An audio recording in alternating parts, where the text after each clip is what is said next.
Hey y'all, this is Lemonette.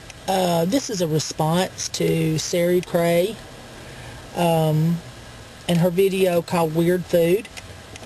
Most of those things she mentioned are kind of southern things. I do put salt on my watermelon. It makes it taste awesome. Just a little salt, not a lot, just a little. And watermelon needs to be really cold. Ugh. And then she was talking about putting sugar, I can't even hardly say it, because this is just wrong. You don't put sugar in rice. I don't care about the gravy. You don't put sugar in rice. Even worse than that, and she didn't mention this, the people who put sugar in grits. That's just wrong. Just wrong. Grits are for butter and salt. A tomato sandwich. You know, there's only one way to make a tomato sandwich. I don't know if you knew that or not. Most people don't know the proper way.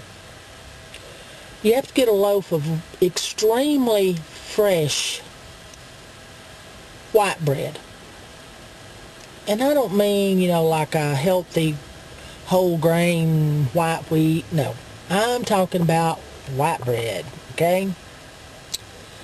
And you take some blue plate mayonnaise and you put it on both sides, both pieces of bread. Not both sides of each piece, but you put mayonnaise on both pieces of bread. Then you get you a homegrown tomato. The best kind are the ones that somebody else grows and has to deal with having that big vine and taking care of them and all that. But they give you a paper sack full of homegrown tomatoes. Oh. So, you know, when I was a kid, we used to take a tomato like that and we would wash it, maybe, some, you know, probably not back then. Today I'd probably wash it. Sit down on the front doorstep. Sit on the front doorstep with a salt shaker and a tomato.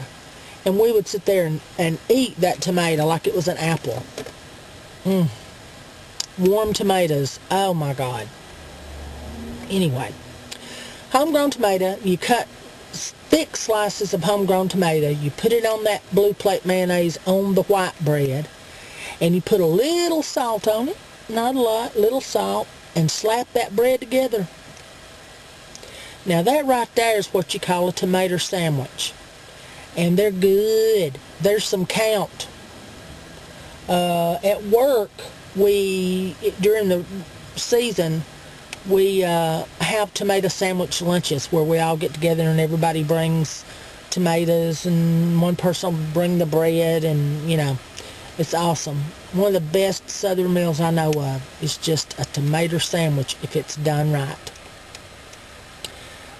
I call all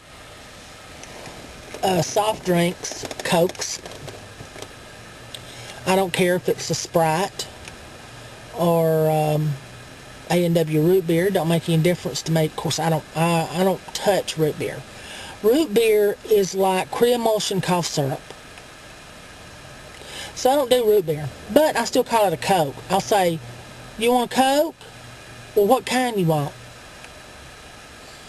That's a common question in a southern home. Do you want a Coke? Well, what kind do you want? But anyway, that's about it. I know there's probably a lot more southern things I do. One thing about food that, since Sari Cray said I have never talked about it before, and this is something that's been suggested to me for the subject of a video, and I had already thought of doing a video about it, and I just keep forgetting. That is dinner and supper. When I was growing up, we got out of school long enough at dinner time to walk home, eat a sandwich, walk back to school. Then when we got out of school, went home, did our homework. After that, we had supper. Now, there's a little old storytelling lady by the name of Catherine Tucker Wyndham. No, I got that backwards. Catherine Wyndham Tucker. She is a retired journalist from Selma, Alabama, and she now tours and does storytelling and probably other things too. She's very active and very well spoken, and she's just a dear. She has one of those southern accents where you do believe they're gonna have a case of the vapors and they fan their little selves. So anyway, that's the way she talks, and that's one of her pet peeves, is when people say lunch and dinner.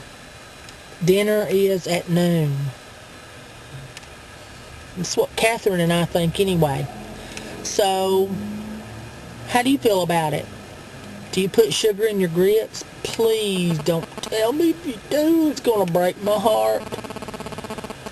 But we might as well let the truth out. So let me and Sarah Cray know about it. How do you do food things? Are there like weird traditions or certain ways of fixing things that are peculiar to your family or peculiar to the South? I like this subject. I think Sarah Cray is brilliant, once again, for thinking it up. Love y'all.